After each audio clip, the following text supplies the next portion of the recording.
G20 summit, it was thought of as a snub to the host country, India. But what India and some of its Western partners, some of the core members of the G20 showed over this weekend is that China, if it chooses to not be in the room where some of the most powerful men and women are meeting and deciding and trying to solve some of the world's gravest problems, then that is China's loss. Now, for example, the economic corridor that was announced between India, the Middle East, going all the way to France, Germany, and Italy, this is the single biggest and most direct challenge in investment and infrastructure terms in scale to the Belt and Road Initiative that was launched 10 years ago. It's a pet theme of Xi Jinping as China's president. This is a direct challenge to the BRI. The language of the joint statement, which some people in the West are saying was diluted. Ukraine has said this on record, that the G20 joint statement, particularly the parts that deal with the Russia-Ukraine war, is nothing to be proud of. But it is that joint statement which made it possible to declare the Delhi G20 summit as a success, because without that joint declaration, it would have been deemed a failure. And perhaps the West, and America in particular, decided to walk that talk, decided to go ahead and dilute some of that language on the Ukraine war because it needed India to be successfully hosting this G20, for the Delhi G20 to be a success, for India to have a big win. Therefore, it could take on China. Also, it's now becoming increasingly clear that Xi Jinping and China are only going to put their might and money and time and resources in those multilateral fora where they are the fulcrum, where China is leading, BRICS and SCO, the Asian Infrastructure Bank that they have proposed and promoted. What may that mean for multilateral institutions, right from the United Nations downwards to organizations like the WTO and the World Bank, and of course, to forums like the G20? Is China getting more insular? And is the West and India, and that's what was amply evident in the last couple of days of the G20 here in Delhi, are they successful in isolating China?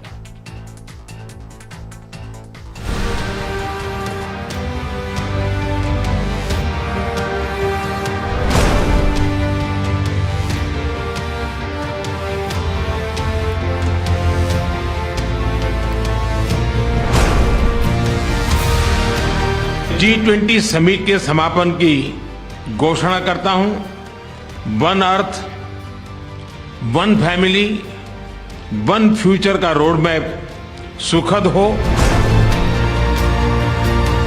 सबका साथ, सबका विकास, सबका विश्वास, सबका प्रयास का मंत्र हम सभी के लिए एक पथ प्रदर्शक बन सकता है।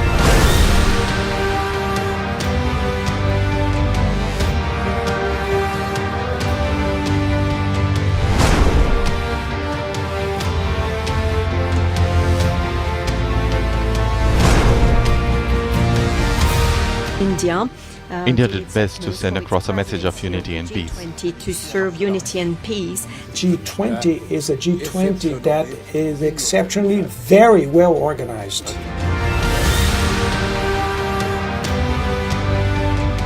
The West. The summit has given us a clear guiding star to follow.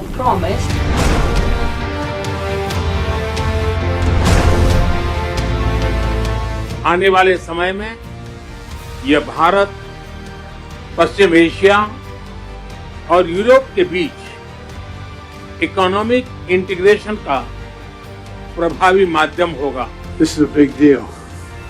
This is a real big deal. And I want to thank you, Mr. Prime Minister. One Earth, one family, one future. That's the focus of this G20 summit. We look forward to the integration of the initiative and the economic corridor project, which is announced in this meeting. I would like to thank those who worked with us to reach this founding step. The India-Middle East-Europe Economic Corridor. This is nothing but historic.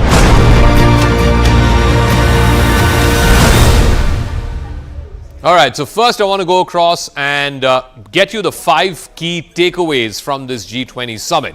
The first and most important one is, of course, the consensus that was built around the joint statement. And like I said, there is some criticism that the language on the Russia-Ukraine war may have been watered down, but it was absolutely critical and essential for India to get a joint declaration. And for that joint declaration, and that's how the G20 operates, you needed consensus on the language. India was able to thrash out that consensus, of course, with some help from the United States and some of its G7 partners. India, Middle East, Europe economic corridor. Make absolutely no mistake about it. This is the most direct challenge in the last decade since the launch of the Belt and Road Initiative. The African Union getting a permanent membership of the G20, and that is hugely important because that picture of Mr. Modi hugging the African Union president and showing him the chair at the high table, that is a moment that has been equated with self-respect for an entire continent. An entire continent of 55 countries is getting a seat at the high table. China's isolation at international fora. Remember, China chose, Xi Jinping chose not to come for this meeting. And what this meeting showed is that with or without China, they are going to crack some pretty big deals. Also, the Modi government making this a people's presidency, and that of course was important because the G20 went to 60 different cities, it had 200 meetings, and finally culminated with the Delhi summit, where of course, which has been hailed as a success for these reasons that I just outlined. But I think the real watershed, as it were, was about China and this evolving dynamic that you're going to see increasingly. What you're going to see is competitive multilateralism. You're going to see forums like the G20, the World Bank, the WTO, the IMF, which are West-run or West-controlled, are increasingly taking big-ticket decisions with or without China. Number one, China says that forums like the G20, and especially after Xi Jinping's decision to not come to Delhi, it was perceived that China sees the G20 as West-centric or West-oriented. The reality is the G20 represents 80% of the world's GDP.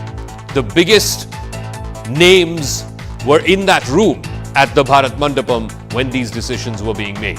Number two, and I think this is critical, China's stand on the G20 is that it has seen the G20, and increasingly so now, as more anti-China. There was a time when China was very gung-ho about the G20, not so much anymore.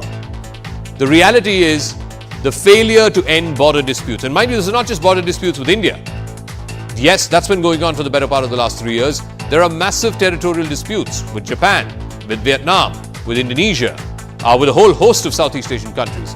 Also, China's stand has been, if we could go to the next point on this, it is maintained, and this is significant on the Russia war, the Russia-Ukraine war, China's stand has been that it was NATO that provoked Russia into going into the Ukraine war.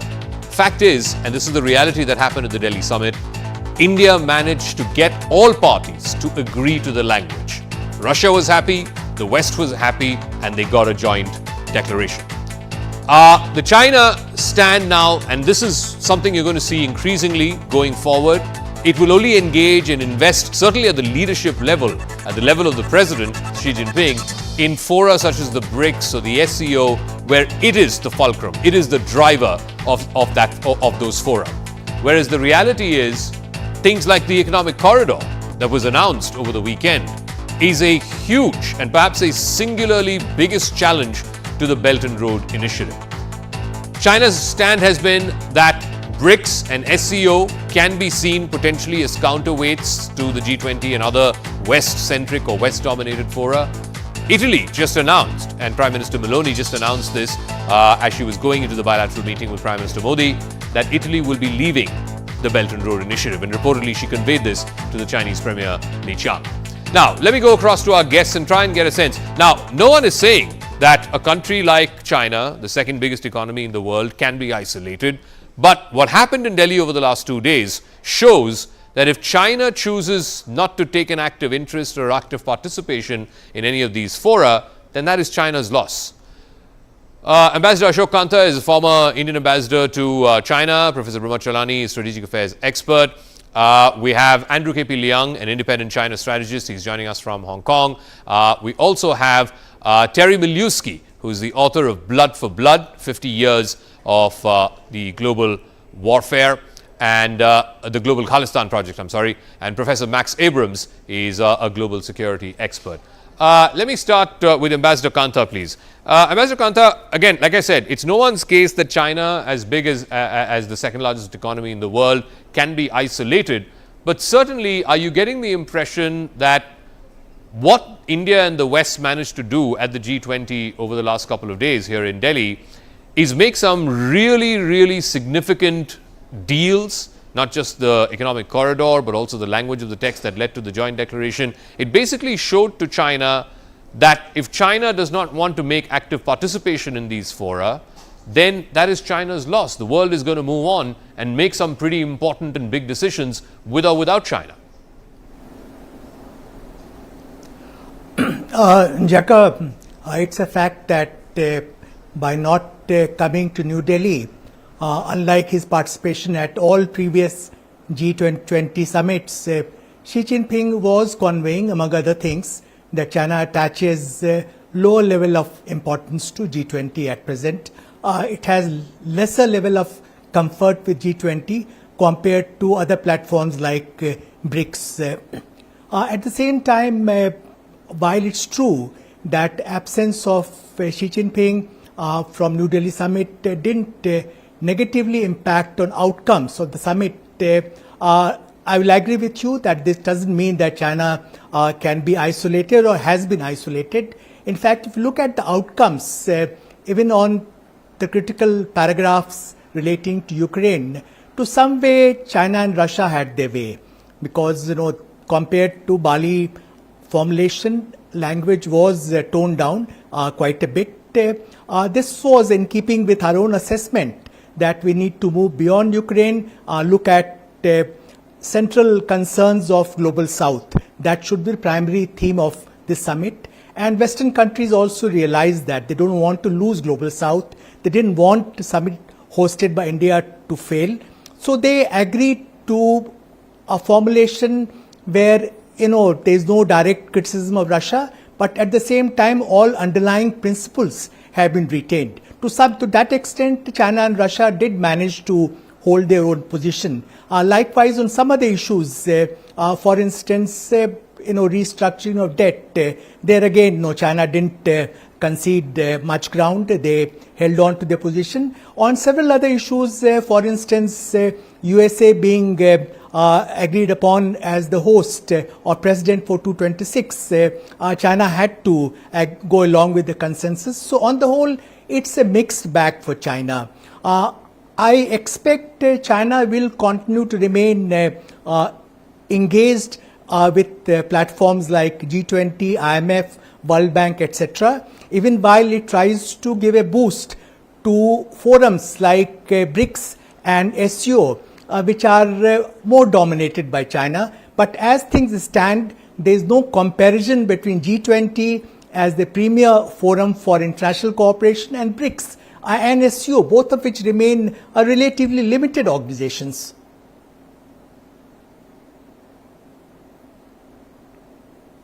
Regarding the Russia-Ukraine war, it is the West that agreed to the dilution, because without the dilution, you wouldn't have got a joint statement. So in China's sort of worldview, it would have rather not had the joint statement and thereby deemed the Delhi G20 summit as not a success because a joint declaration did not come through. But I'm given to understand that it was President Biden who walked the extra mile and said, get it done. So it was the US and the Americans who managed to convince the rest of the G7 to agree to what was admittedly diluted language. It doesn't name Russia directly, and the Russians were happy. And the moment the Russians were happy, China had no choice but to go along.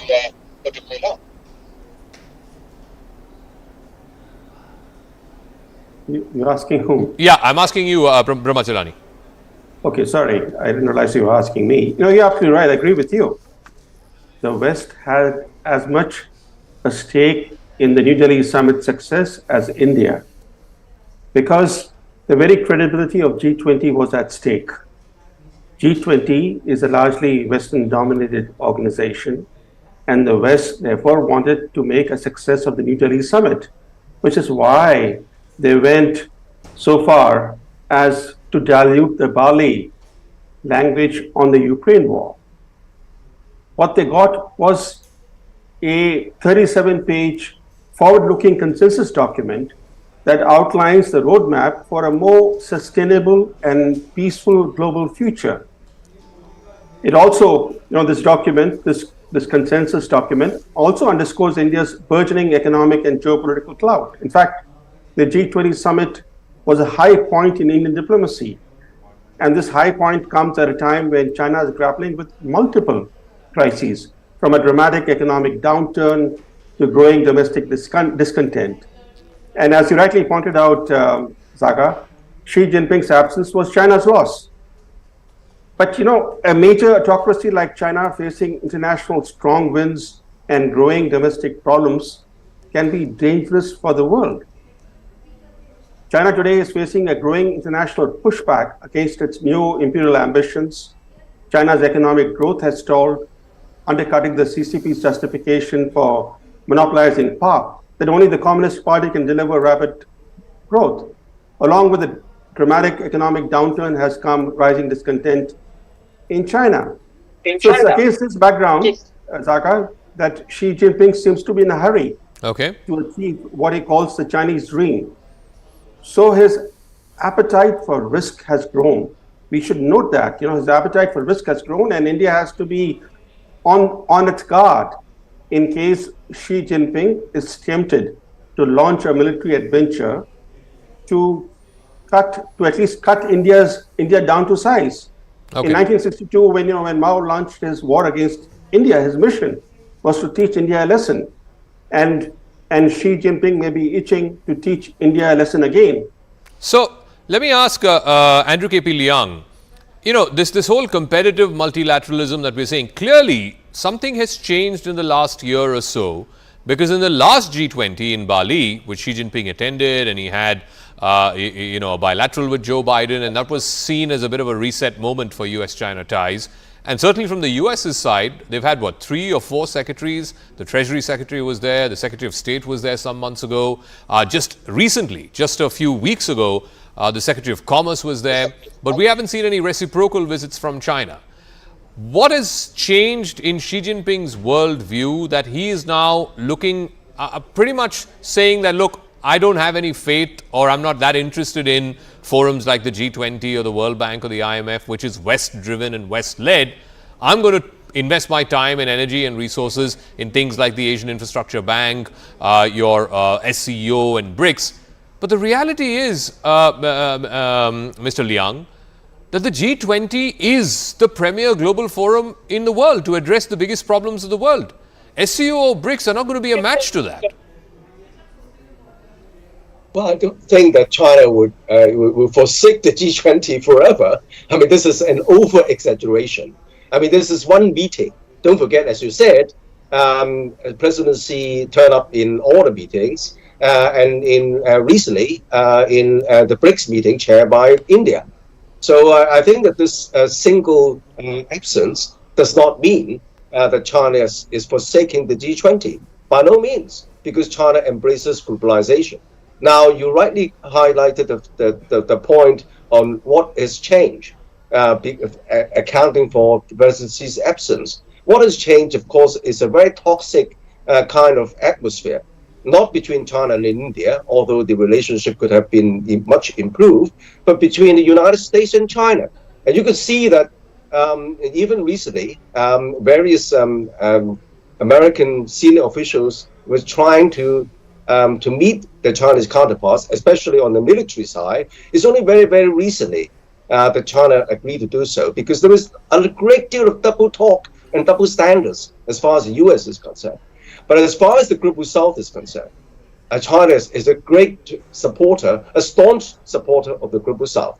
Now, as for the, you highlighted the significant signature, India, Middle East, and Europe, this link, sea and rail link, as if this is going to change everything.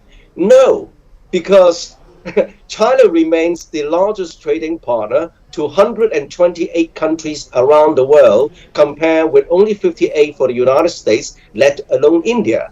In order to make use of this single link, you've got to trade, and to such a huge extent as to displace China's embeddedness in the global and supply and value chain. No, but once again, I think there is I want to underline a word of caution there, and I want to get in Max Abrams into this conversation. China, of course, has huge tons of money, no doubt about it. Many of these infrastructure projects are funded by China as part of BRI. There's a lot of debt funding involved there. But surely it's no one's case, not even the Chinese's case, that singularly China will be able to take on the might of India, Saudi Arabia, UAE, France, Germany, Italy, and the United States. And of course, this is going to be financially backed by the IMF and the World Bank, and also by private equity firms. We had a senior minister in government yesterday on the show saying that private equity firms and sovereign wealth funds have expressed great interest in financing this project. Surely, wouldn't the signal, and I'm curious to know, in countries like Namibia, for example, or Ethiopia, or Sri Lanka, which has seen the brunt of Chinese debt trap, what sort of signal does this project send?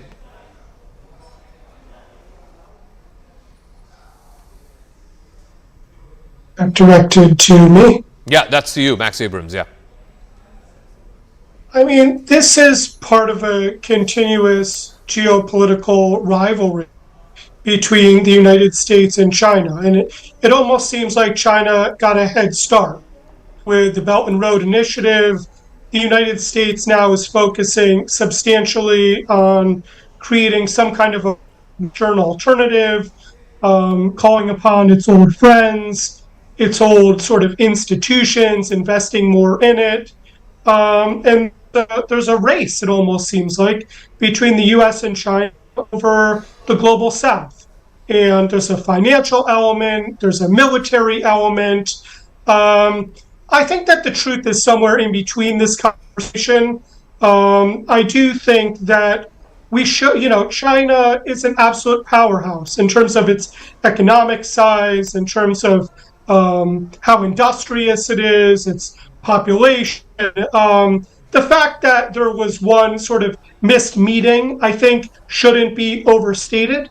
But I do think that it is important that, especially the United States, look at Xi's absence as sort of an opportunity to exploit. And Biden went in there and actually seems to have come out of this summit with an actual concrete achievement. So this meeting wasn't purely symbolic. It was actually important in pragmatic terms. But this is a multiple iteration game. Who knows? In the next G20, I would expect Xi to be present. There are all sorts of theories as to why he wasn't there, mostly because of the particular bilateral strain between China and India. But make no mistake, China is an international player and will continue to try to build up its trade all over the world, particularly in the global south. Okay, I like I said, and I want to go across to that wall. What I said was at the start of the show as well, I don't think it's anyone's case that the world's second biggest economy can be isolated. But clearly what we're going to see going forward, and Terry Miliuski, please weigh in on this, is I think you're going to see competitive multilateralism. You're going to see China backing those forums that it feels it is the center of all attention and leadership. And you're going to see the West and countries like India pushing those forums which have a West-centric or a West-oriented and the rest of the world-oriented kind of motive. Even on the AU membership, right? The African Union now being a member of the G20. One of the Chinese journalists told me this, which I thought was quite pertinent, that the image of the Prime Minister hugging the AU chairman and then leading him to take his seat at the high table. China may have invested tens of billions of dollars in infrastructure projects in Africa, but that image of that self-respect, the AU finally, getting its rightful place, its rightful seat at that high table, no amount of billions of dollars can buy that. And that will be relayed across the African continent. Mr. Miliuski. Can I suggest that the ascendancy of China, we now know is going to be challenged. We are seeing a gathering of the teams, if you will, of what is going to unfold perhaps over the next 30 or even 50 years, the next superpower contest. And we're seeing one step in the gathering of the teams. Where is India going to stand? Well, we are seeing, are we not, in this diluted joint statement on Ukraine, there's a message in that, isn't there? That the Western team is not exactly united. You can paper over the cracks with nice-sounding statements, and you can applaud the victory of India, if you will. That well, the important thing is we got a joint statement. No, the important thing is what does it say, and what it says is practically nothing. It is a big step back from the Bali statement, as all of your guests have pointed out. Russia basically gets a free ride in this statement, and not that that's going to change anything. The West will go its own way. Mr. Biden, Mr. Macron, and Mr. Trudeau will all continue with their attitude towards Russia and the war in Ukraine, and they will completely ignore this wonderful diluted joint statement that was achieved in Delhi. You're in a sense reiterating my point. You're actually validating my point. My point is exactly that the West realized, and in particular I'm given to understand this happened over a conversation between Prime Minister Modi and President Biden the day before the G20 began, and it was Biden who realized that there's more in diluting language and thereby getting India a win, making sure that a joint communique happens, rather than insisting on language and ensuring that the Delhi G20 is deemed as a failure. Yeah, and who's going to notice when the West completely ignores the joint statement and proceeds to go on insisting on a victory for Ukraine over Russian aggression? You're right. I don't disagree with your point. I'm just pointing out that we've had a G20 years ago. I guess it was 2010 in Toronto.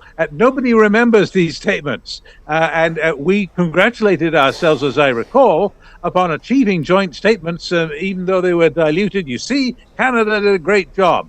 And of course, India is going through the same stage now. Yeah, we did a great job getting a joint statement which says nothing. How it unfolds remains to be seen, and I don't think that statement is going to make any difference to anything. Since you mentioned Toronto, and since you mentioned Canada, and since you're joining us from Toronto, Prime Minister Trudeau seems to be having a bit of a tough time here, including, of course, his flight is still not taken off because I believe there is a technical snag. A second flight is on its way, and the earliest he'll be able to leave India is Tuesday morning or Tuesday afternoon. But let me ask, Professor Brahmachalani, and then after that to Ambassador Ashokant this. The idea, and Trudeau was asked a question about this, there was a very strongly worded statement from the Prime Minister's office about this whole business of Khalistan elements and supporting of Khalistan elements. But at the press conference, Professor Chalani, Trudeau made this out to be a freedom of expression issue. How can it be a freedom of expression issue when one side is actively calling for the secession from the Indian state? That's not a freedom of expression issue. You're absolutely right. It's the fact that elements based in Canada are openly inciting violence against Indian diplomatic assets, against Indian diplomats. They're calling for violence. So this is about security, international security. How would Canada react if India allowed Canadian secessionists to threaten its diplomats based in New Delhi or other places in India? But this has been happening repeatedly in Canada. And also, Indians have been attacked, their places of worship have been attacked in Canada, and this has been going on for so long. The fact is that Canada has become a hub of radical Sikh extremists. There are actually terrorists engaged in drug trafficking and other crimes, and that the Trudeau government, because of its coalition compulsions, It is in alliance with the Radical Six to stay in office, and therefore it turns a blind eye to their activities. This is the unfortunate reality. So is it coalition compulsions alone, Ambassador Kant? Because we saw such attacks not just in Canada, we saw it in Australia, we saw it in the UK, most famously outside the Indian High Commission. But those governments, A, have acted and be seen to be acting against these elements. And more importantly, you don't hear the Prime Minister of Britain or the Prime Minister of Australia saying that this is a freedom of expression issue. No, Canada is in a different category. In a way, they have been a serial offender on this issue. There is a recurring pattern of behavior which is very objectionable our point of view. That's why Prime Minister raised it so strongly with Prime Minister Trudeau, and also we put out a statement conveying our unhappiness with the Canadian position. But Jacka, if you permit, I would like to just comment on a couple of the issues which came up earlier. We need to understand why US-led West decided to go along with a formulation which is relatively moderate compared to Bali template. To my mind, there are three important considerations there. One, of course, people have talked about India hosting it. They didn't want India to summit hosted by India to be less than successful. But there are a couple of other very important considerations. One, Global South, that India sort of projected Global South as the central theme of this summit. It's in fact is G20 presidency. West is getting this idea that they're losing Global South. They need to take on board concerns and aspirations of Global South. They can't focus exclusively on issues like Ukraine.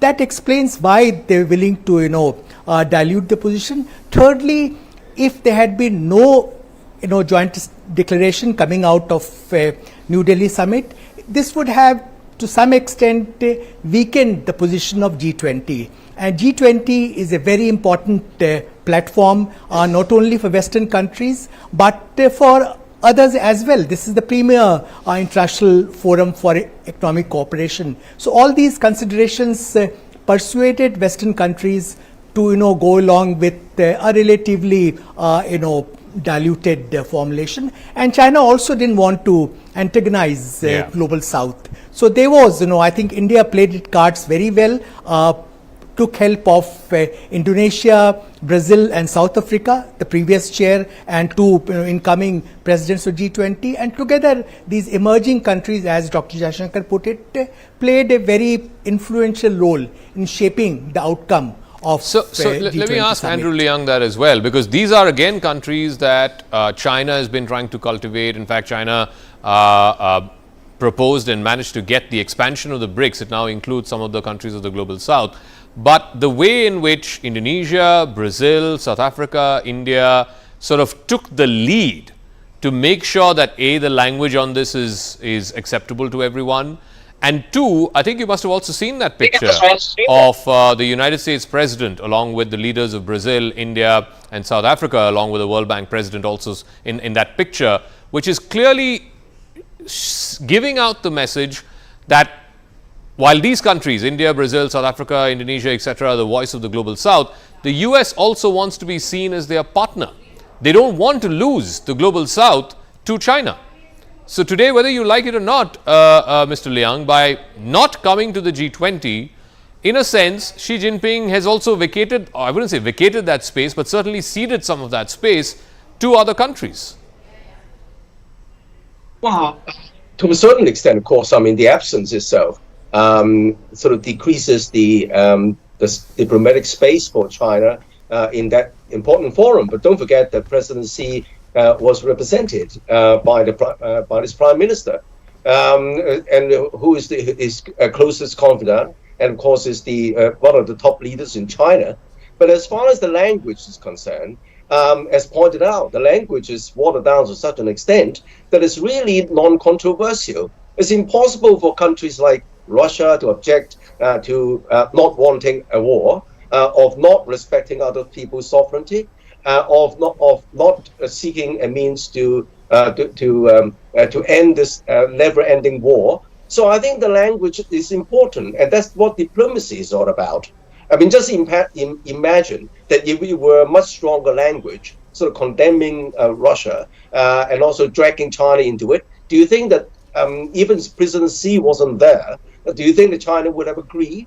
Do you think the Russian would have agreed? No. But this is a triumph of India's diplomacy, at a crafting level, as far as Ukraine is concerned. Okay. Now, as for the rest of the agenda, of course, there is a great deal of common ground.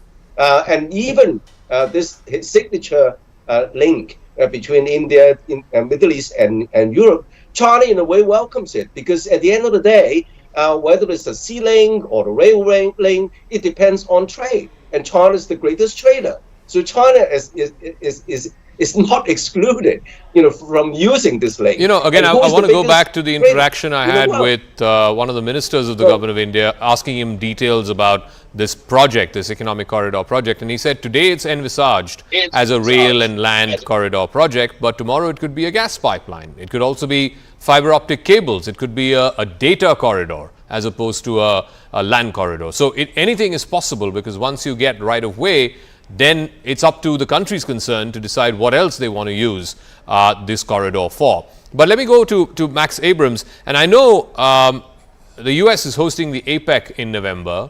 Again, it's a forum that can be seen as US-led or West-led. There's a lot going on behind the scenes right now to try and convince Xi Jinping to attend that.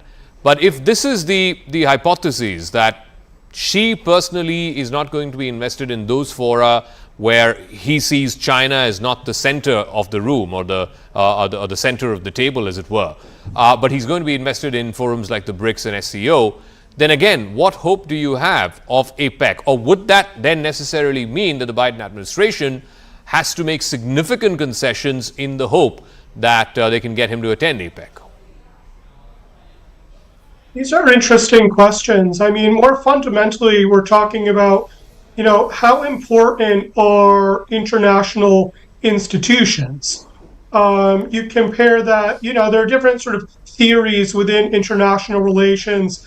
Liberalism would emphasize the importance of these kinds of institutions. That's certainly one way of understanding the influence of a country, is what is its role in these institutions. One of the ways the United States has been able to exercise influence since World War II is by standing up these financial institutions and simultaneously dominating them.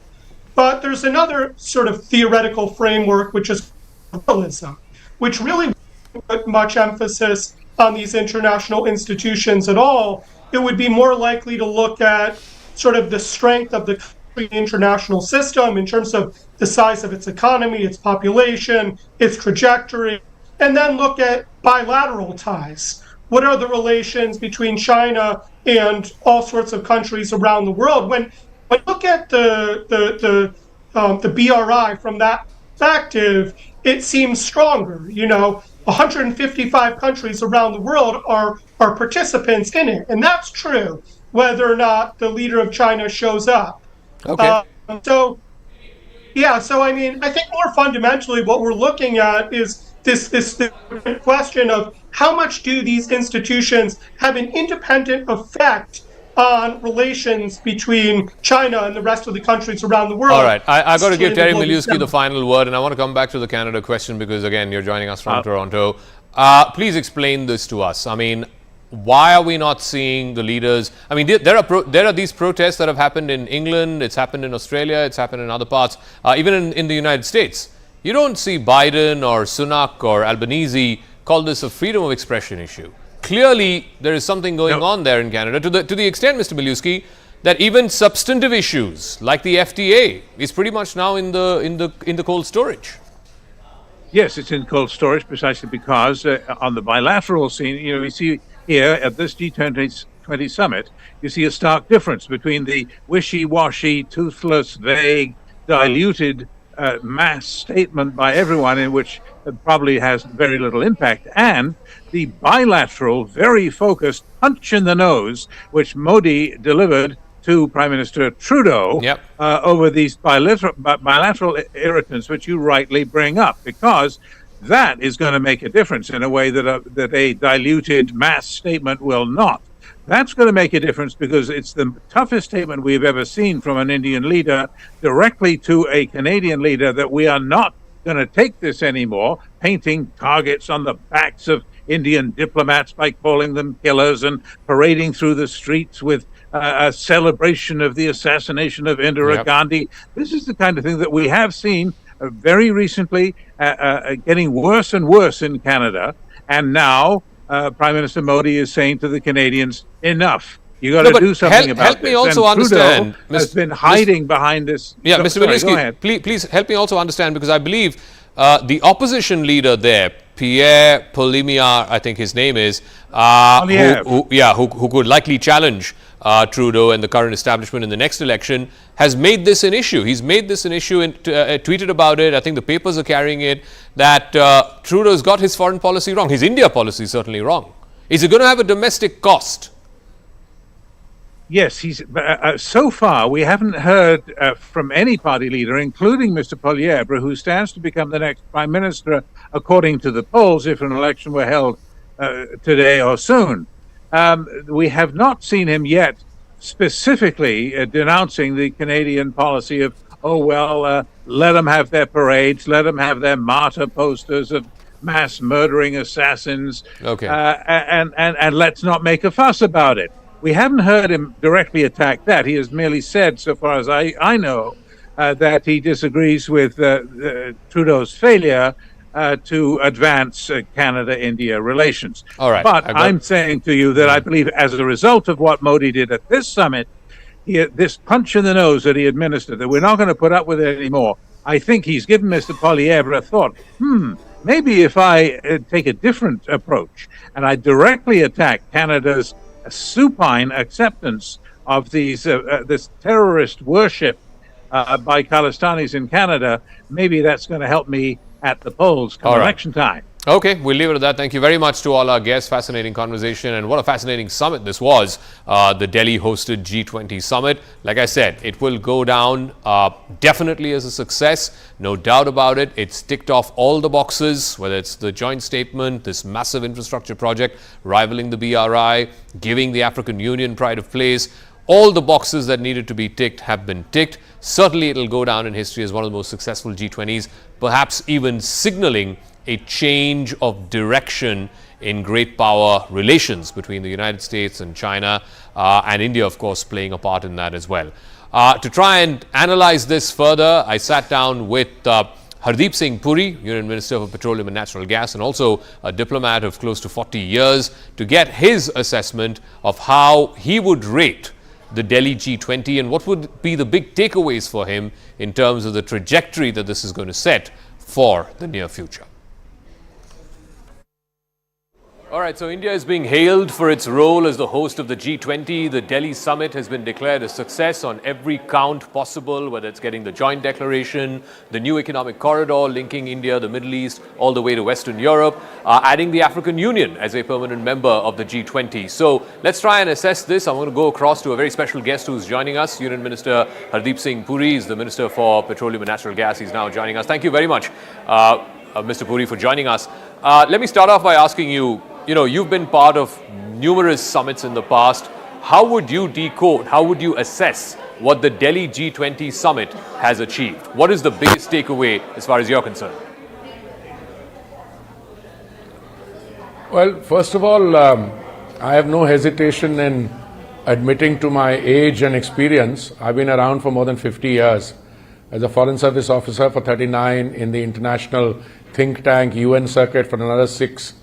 That's 45, another 6 years as a minister. I've attended many summit level meetings. I've attended many G20 events in different capacities. And I can tell you, this one was sui generis, one of a kind, not only in terms of the preparations that went into it, the cultural extravaganza, the fact that you had over 200 meetings in 60 different cities, but most of all, in a very divided world, extremely divided, India was able to play the role of a unifier, and that shows in the successful adoption, unanimous adoption of the New Delhi Leaders' Declaration, and that has set a template and will continue to be regarded as a template, as a reference point for international relations by not only students of international relations,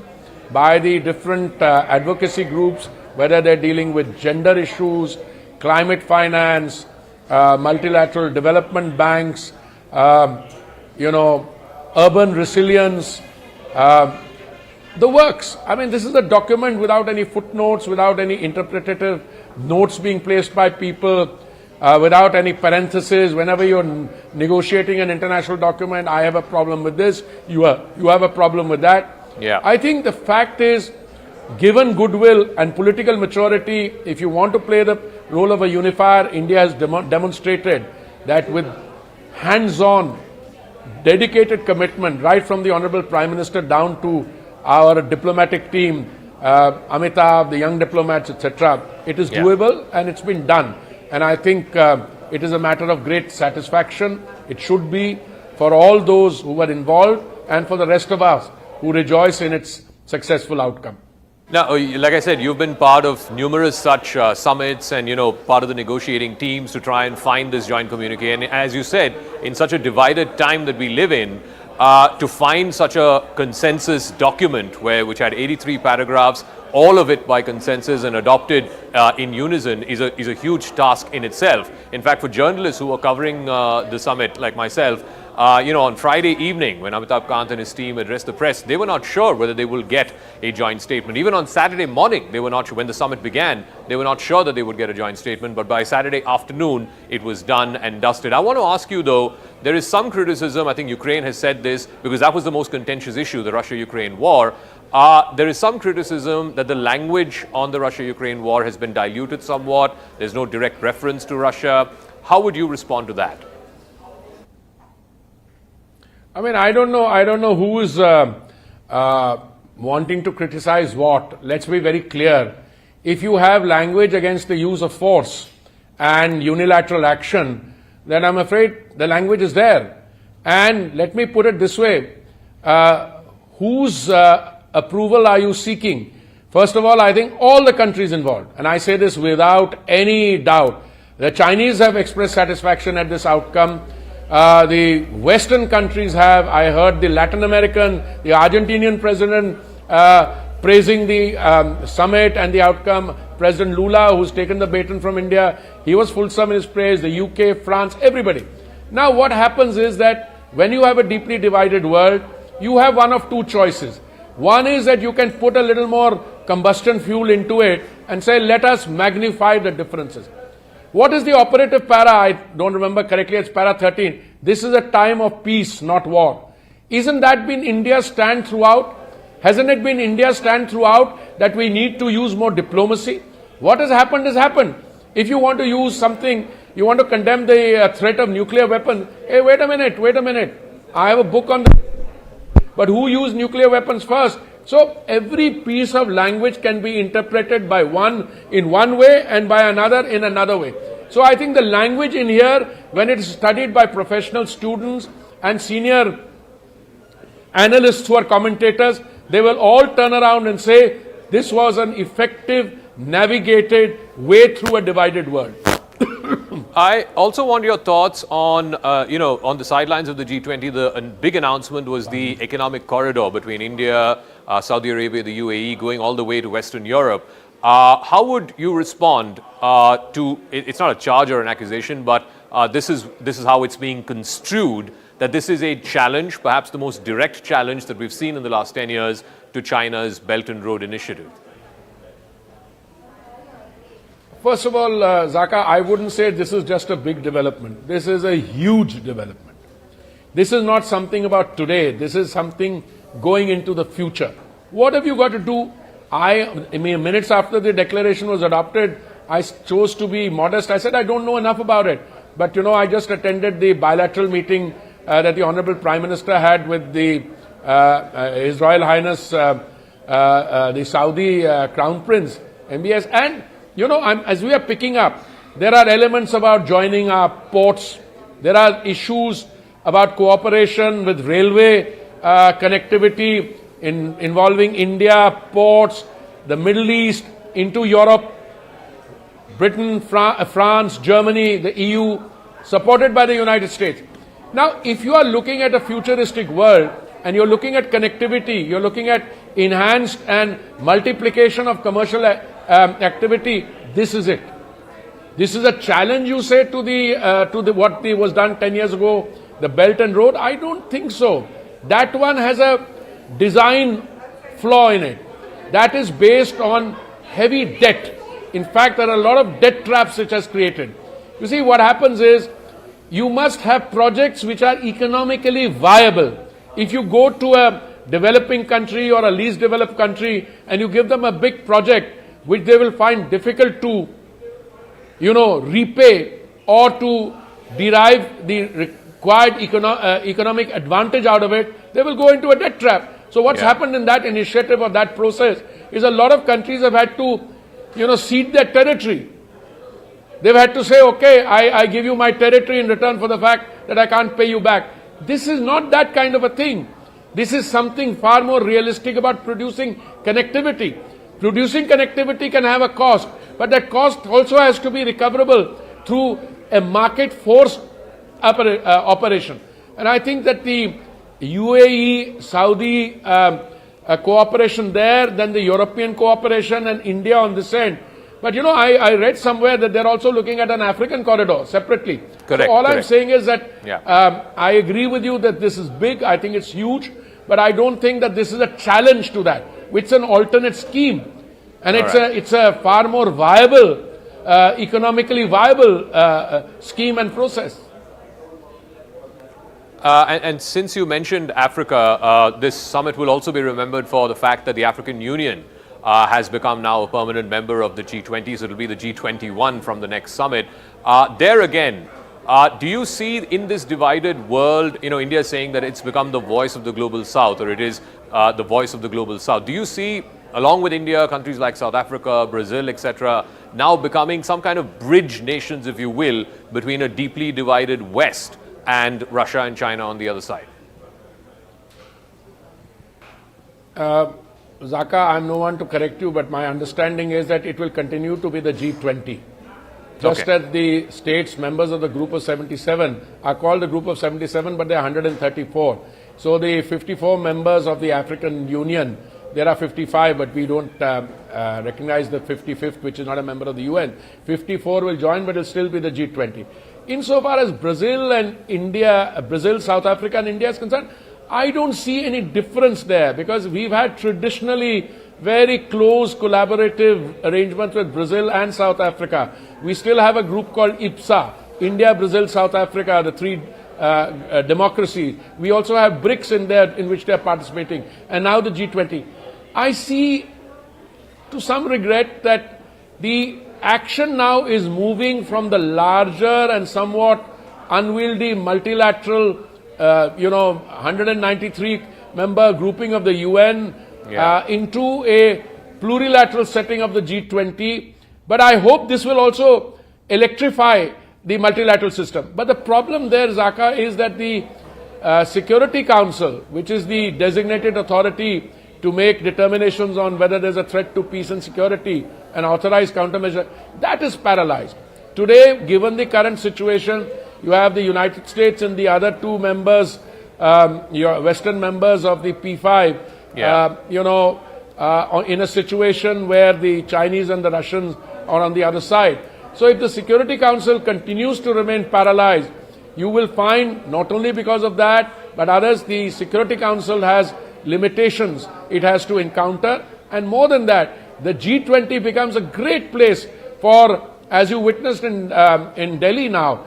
I mean, how many other occasions have you seen so many heads of state and government together, not only at Rajpath in the morning, paying a tribute to the Mahatma, or at a banquet hosted by the Mahamahim by the President, or sitting in separate plenary session, and when the baton was passed to President Lula, or when the Prime Minister welcomed the AU chair, the President of Comoros. So that body language, I mean, it resonates, I think, and those pictures will resonate everywhere. I think it was a great wake-up call that a country like India, with its civilizational values, can and did play the role of a unifier in a deeply divided world. All right, Minister Hardeep Singh Puri, as always, a pleasure speaking with you, sir. Thank you very much for joining us here on CNN News 18 with your thoughts and perspective on what is being roundly hailed as a very successful G20 summit. Thank you very much.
Hello, Namaskar. This is First Post and you're watching Vantage with me, Palki Sherpa.